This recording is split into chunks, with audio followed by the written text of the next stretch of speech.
Onthou jy hoe jou ma jou altyd gewaarsku het om nie met messe te speel nie? Wel, die Kanadese straatkunstenaar het hom duidelik min aan sy ma se waarskuwings gesteer. It's all I've ever known. So for me, it's joyous. You know, like, for example, I would never have come to Cape Town if it wasn't for street performing, you know? Hulle noem hom Mr. Bucketman en dis geen verrassing nie. Die Spanjaard se talent sal sommige van ons in kompulsiewe opgaardes omskep. Hy maak gebruik van ou kombuisgereedskap om die ongelooflike klank te skep. I'm very happy to be here. It's my first time in South Africa. It's my first time in Cape Town. I'm happy.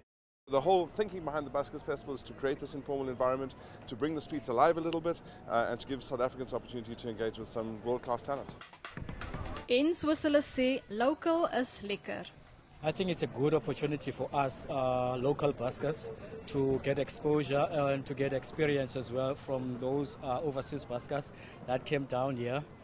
So for us it's very exciting. As jy in Kaapstad is die naweek, maak seker om 'n draai te maak by die V&A Waterfront waar die 20 ongelooflike straatkunstenaars jou sal betower.